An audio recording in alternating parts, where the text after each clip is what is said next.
नमस्कार दोस्तों, आप देख रहे हैं इंस्टा XYZ। दोस्तों मान लीजिए आपने किसी फार्मर का एग्री एस्टेट के तहत फार्मर रजिस्ट्री कर दी, लेकिन अब आप चाहते हैं कि मुझे उस किसान का जो मैंने रजिस्ट्रेशन किया है उसका पूरा फॉर्म मुझे फिर से देखना है। तो ऐसे में आप उस किसान का जो फॉर्म है वह कैसे देख पाएंगे और अन्य सभी जानकारी इस वीडियो में मैं आपको बताऊंगा, इसलिए इस वीडियो को अंत तक अवश्य देखें। दोस्तों मान लीजिए आपने किसी किसान का रजिस्ट्रेशन CSC के थ्रू किया है, लेकिन अगर आपको उसकी पूरी डिटेल देखनी है तो CSC में ऐसा कोई भी ऑप्शन नहीं है जहां से आप उस किसान के रजिस्ट्रेशन की डिटेल फिर से देख पाएं। ऐसे में आपको करना ये होगा कि आपको उस किसान का डायरेक्ट रजिस्ट्रेशन करना होगा, चाहे आप उसका पहले रजिस्ट्रेशन कर चुके हो या नहीं। आपको फिर से उस किसान का रजिस्ट्रेशन करना है। इसके लिए आपको फार्मर वाले सेक्शन में आके यहाँ नीचे क्रिएट न्यू यूजर अकाउंट, इस पर क्लिक करके उसका रजिस्ट्रेशन करना होगा। रजिस्ट्रेशन के लिए मैंने अलग से वीडियो बनाई है, आप वहां से जाकर के उसको देख सकते हैं। यहाँ पर मैं डायरेक्ट आपको लॉगिन करके दिखाऊंगा। ऐसे में उस किसान का आपको रजिस्टर्ड मोबाइल नंबर चाहिए होगा और जब आप उसका रजिस्ट्रेशन करेंगे तो एक पासवर्ड क्रिएट होता है, आपको वो पासवर्ड चाहिए होगा। इन दोनों चीजों से आपका डायरेक्ट लॉगिन हो जाएगा, आपको बाद में किसी OTP की आवश्यकता नहीं होगी।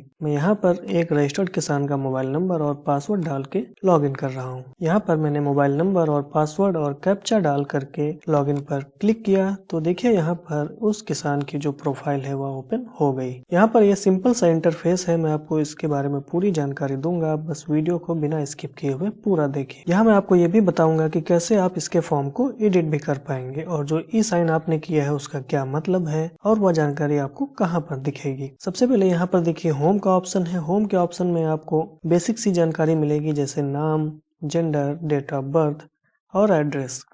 इसके बाद में सेकंड नंबर पर चेक एनरोलमेंट स्टेटस, यहाँ से आपको उस किसान का स्टेटस पता चलेगा कि उसका फॉर्म सबमिट हुआ है या अभी पेंडिंग है।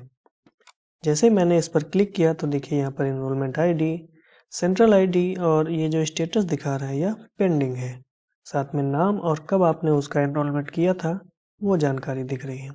इसके बाद देखेंगे व्यू माई इंफॉर्मेशन, यहाँ पर आपको उस किसान की पूरी जानकारी दिखेगी जो आपने एप्लीकेशन मतलब रजिस्ट्रेशन करते टाइम फिल की थी। यहाँ से आप उसकी PDF को दोबारा भी डाउनलोड कर सकते हैं और साथ में ये इशू DVC या दामोदर वैली कारपोरेशन गवर्नमेंट की तरफ से एक नई स्कीम है जो अभी चालू नहीं हुई है, फ्यूचर में यह चालू हो जाएगी। यहाँ पर देखिए आपको उसका मोबाइल नंबर, ईमेल और जो भी डिटेल है वह दिख रही है। इसके बाद नीचे स्क्रॉल करेंगे तो फोटो, साथ में आपको उसका एड्रेस और ये लैंड सीडिंग डिटेल, एरिया और यहाँ पर नीचे E-साइन जो आपने उसका किया था वह दिख रहा है। बहुत से लोगों के मन में सवाल होता है कि ये E-साइन क्या होता है, तो चलिए मैं आपको बताता हूँ कि E-साइन क्या होता है। E-साइन एक टाइप से जब आप ऑफलाइन फॉर्म भरते हैं, मतलब अपने हाथ से पेन और पेपर से कोई फॉर्म भरते हैं तो उसमें आप उसमें हस्ताक्षर करते हैं, लेकिन जब आप कोई फॉर्म ऑनलाइन फिल करते हैं तो आप उसमें हाथों से हस्ताक्षर करके या तो साइन अपलोड कीजिए, लेकिन वह ट्रेंड अब पुराना हो चुका है। ऐसे में क्या होता है कि अब जब भी आप कोई ऑनलाइन आवेदन करते हैं तो आपके आधार कार्ड के थ्रू ऑथेंटिकेशन मांगा जाता है। मतलब कि अगर आप अपना आधार कार्ड लगाएंगे तो साथ में अपना OTP भी देंगे और अपनी सहमति देंगे कि हाँ ये फॉर्म मैं फिल कर रहा हूँ। जैसा कि ये शो E-साइन डॉक्यूमेंट है, इस पर मैं क्लिक करूंगा तो ये E-साइन वाला डॉक्यूमेंट देखिए डाउनलोड हो गया। मैं इस पर क्लिक कर रहा हूँ, यहाँ पर ये देखिए E-साइन का जो डॉक्यूमेंट है वह दिख गया है। मतलब कि इसमें जो लिखा हुआ है आपने उसके लिए अपने आधार की सहमति दी है। मैं आपको पढ़ के सुना रहा हूँ।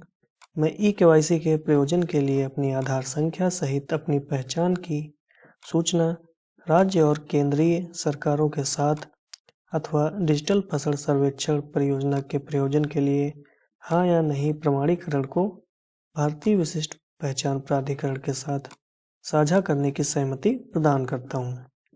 मैं राज्य और केंद्रीय सरकार को अपना डेटा सुसंगत रजिस्ट्रियों में डालने के लिए सहमति देता हूँ, जिसका प्रयोग राज्य और केंद्रीय सरकार की विभिन्न सेवाओं और कल्याणकारी लाभों को प्रदान करने में तथा प्रत्यक्ष लाभ अंतरण के माध्यम से भुगतान करने के लिए किया जाएगा। इसका कहने का मतलब है जो गवर्नमेंट की स्कीम है उसके लिए मैं अपनी सहमति प्रदान कर रहा हूँ। मैं राज्य और केंद्रीय सरकार को फसल सर्वेक्षण परियोजना के लिए उपयोग की जाने वाली उपेक्षित रजिस्ट्रियों के सृजन के आधार के लिए अपना आधार, अपनी पहचान सूचना, प्रधानमंत्री किसान सम्मान निधि, प्रधानमंत्री फसल बीमा योजना, राज्य प्रत्यक्ष लाभ अंतरण योजना, नानाजी देशमुख कृषि संजीवनी प्रकल्प, NKDSP, पोकरा और महाडीबीटी के तहत विभिन्न योजनाओं में उपलब्ध डेटा का उपयोग करने की सहमति देता हूँ।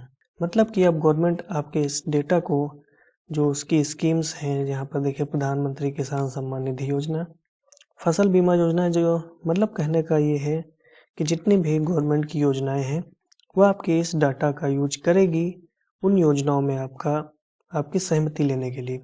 अब इसके बाद फिर से वापस आते हैं अपने पोर्टल पर और फिर नेक्स्ट स्टेप आपको दिखाते हैं। देखिए व्यू अपडेट रिक्वेस्ट स्टेटस।